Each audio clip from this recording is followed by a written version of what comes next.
Now to a legal firestorm. The U.S. Justice Department and the state of North Carolina sued each other today. At issue, the new state law that the federal government says violates the rights of transgender Americans.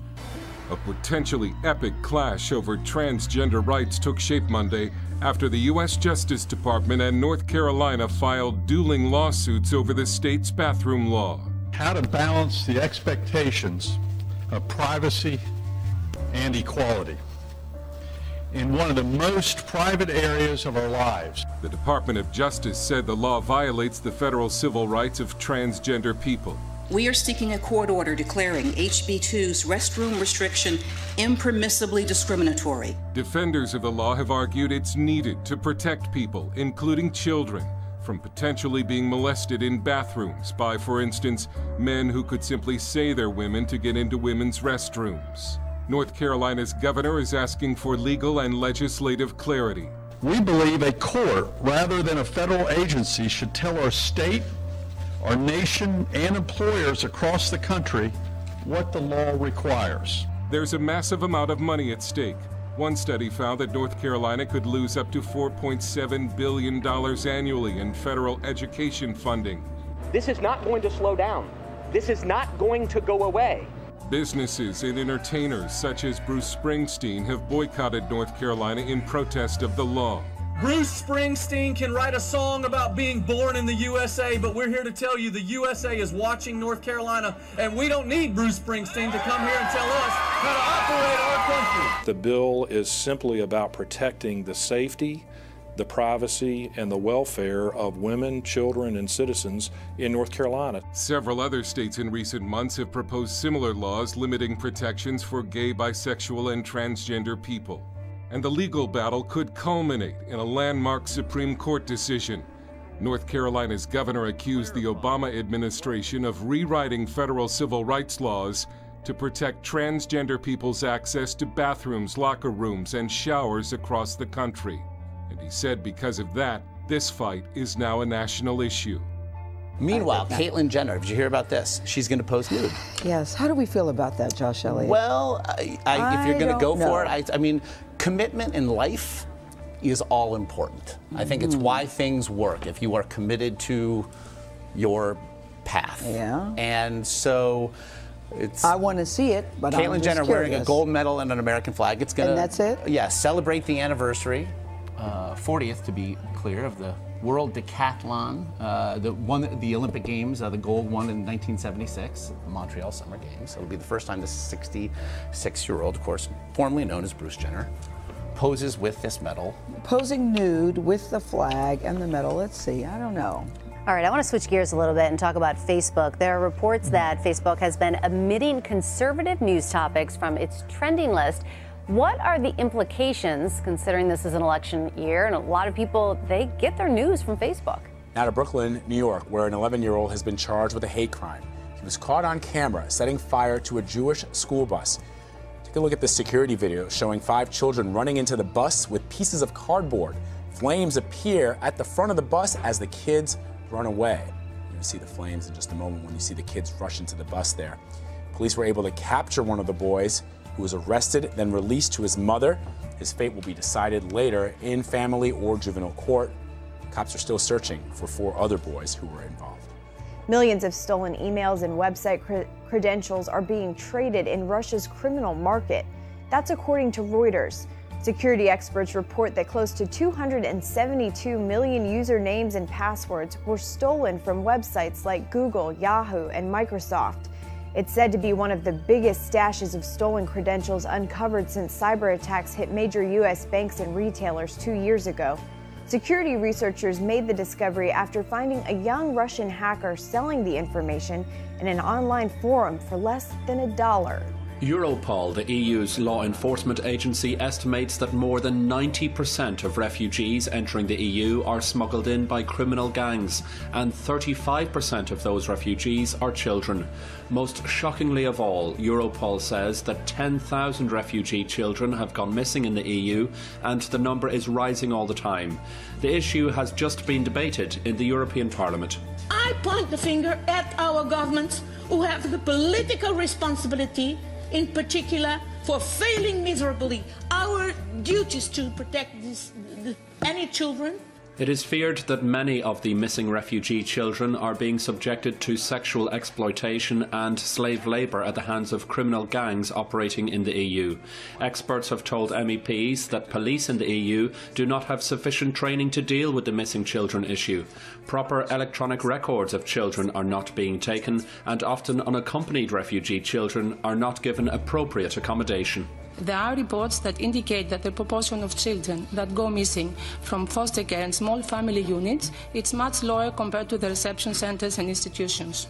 Members of the public told us that the missing children issue has arisen because EU leaders have mismanaged the refugee crisis. I think there's a lot of bickering in between countries about what needs to be done and what they were actually doing, and I think we're mismanaging the whole crisis. That's a fair point.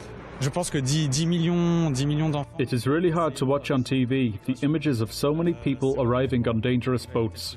The figure of 10,000 missing children is shocking. It is obvious that the EU needs to do more. At a performance for foreign press and some student seat fillers, children showcased their talents. At first glance, this could be a kids' show anywhere in the world. But a closer look reveals uniquely North Korean characteristics. In her solo, this little girl sings, "I love the Marshal Kim Jong-un the best." The show closed with a rousing rendition of "We Will Only Follow Kim Jong-un." It's a theme of their daily lives. We met 14-year-old Lee Yun-kwung studying embroidery at a Pyongyang Children's Center. The Honorable Kim Jong-un is our eternal father, she told us. The indoctrination starts early. The party line is pushed in nursery rhymes at this preschool. These are the children of the farmers who live here. They spent the morning singing songs, praising the country's leaders. You can see their photos up on the wall. From the time they're born, North Korea's children look up to larger-than-life images of leaders past and present.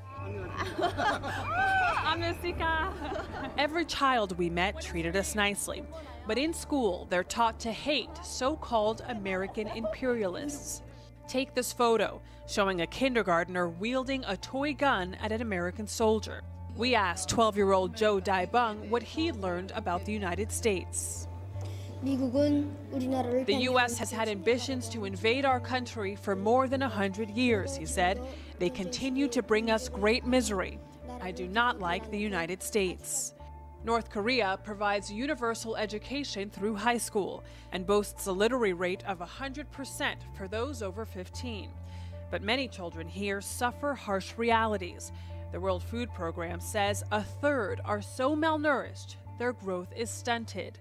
Heiko Maas, the German Federal Minister of Justice, got an earful of the voice of the German people while speaking at a May Day celebration. The German people chant, "You leftist rat," and "traitor." Maas says, "No, we're here to stay. We aren't going anywhere."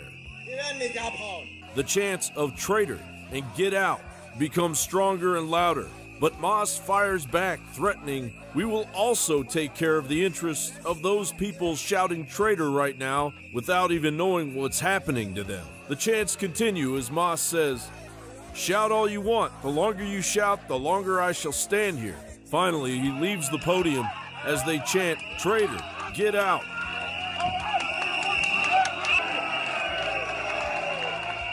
Leaving the Germans to chant, "We are the people." Heiko Maas, yet another arrogant globalist tool from the Merkel regime, the same man that introduced a 2015 law known as Data Stolen Goods, a law described by Berlin District Court Judge Ulf Burmeier as an anti-whistleblower law intended to deal a mighty blow to democracy and freedom of speech, where in Germany, Xenophobia and racism is now a punishable crime. Furthermore, Moss is now calling for a legal ban on sexist advertisements. Germany, well known for its liberal attitude towards adult entertainment, is now being forced to scale back its culture in order to appease the wishes of the growing Muslim refugee population exploding within Germany. Meanwhile, the German people are being held captive by the ungrateful foreign invaders and their own treasonous government.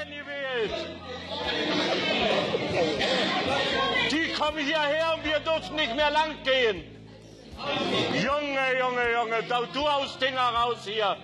Sohn, so wie der aussieht, als Einzelfall wieder in eine Schublade gepackt wird von 20.000 anderen. Weil so machen die das nämlich.